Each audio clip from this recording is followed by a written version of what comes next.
విఘ్నేశ్వర షణ్ముఖ పార్వతీ సమేత పరమేశ్వరాయ నమః. రమాదేవి ఆస్ట్రోన్ వాస్తు ఛానల్ వీక్షిస్తున్న ప్రేక్షకులకు స్వాగతం. ఆగస్టు మాసంలో గ్రహ సంచారం ఈ విధంగా ఉంది. రవి కర్కాటకంలో సంచారం చేస్తూ 16వ తేదీన సింహంలోకి ప్రవేశిస్తాడు. వృషభంలో సంచరిస్తున్న కుజుడు 26వ తేదీన మిథునంలోకి ప్రవేశిస్తాడు. సింహంలో సంచరిస్తున్న బుధుడు 5వ తేదీన వక్రారంభం చేసి 22వ తేదీన కర్కాటకంలోకి ప్రవేశిస్తాడు. గురువు వృషభంలో సంచారం చేస్తున్నాడు. సింహంలో సంచరిస్తున్న శుక్రుడు 25వ తేదీన కన్యలోకి ప్రవేశిస్తాడు. శని కుంభంలో వక్ర సంచారం చేస్తున్నాడు. రాహు మీనంలోను, కేతువు కన్యలోను సంచారం చేస్తున్నారు. ఈ గ్రహస్థితిని ఆధారంగా చేసుకొని కర్కాటక రాశి వారికి ఆగస్టు మాస ఫలితాలు ఎలా ఉన్నాయో, చిన్న చిన్న పరిహారాలు ఏం చేసుకోవాలో చూద్దాం. పునర్వసు 4వ పాదము, పుష్యమి 1, 2, 3, 4 పాదాలు, ఆశ్లేష 1, 2, 3, 4 పాదాలు కలిపి కర్కాటక రాశిలో ఉంటాయి. కర్కాటక రాశికి అధిపతి చంద్రుడు. కర్కాటక రాశి వారికి ఈ మాసం చాలా అనుకూలంగా ఉంటుంది. ధన ఆదాయం అధికంగా ఉంటుంది.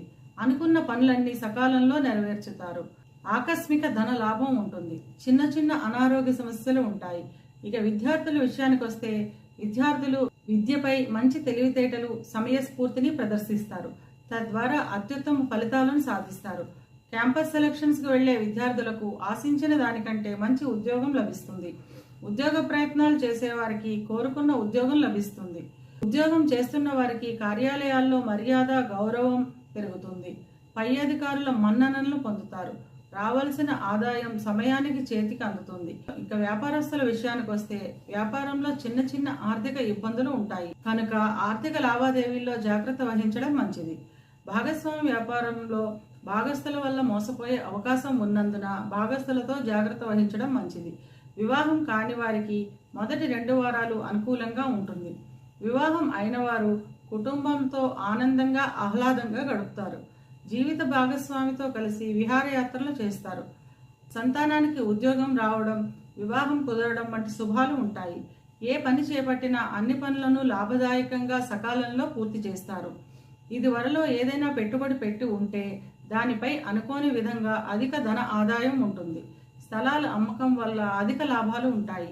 ఇవి కేవలం గోచార ఫలితాలు మాత్రమే. గోచార ఫలితాలు పూర్తిగా జన్మజాతక చక్రంపై ఆధారపడి పనిచేస్తాయి కనుక తమ జన్మజాతక చక్రాన్ని విశ్లేషణ చేయించుకోవాలి అనుకునేవారు కింది నెంబర్కి వాట్సాప్ చేసి కన్సల్టేషన్ తీసుకోండి.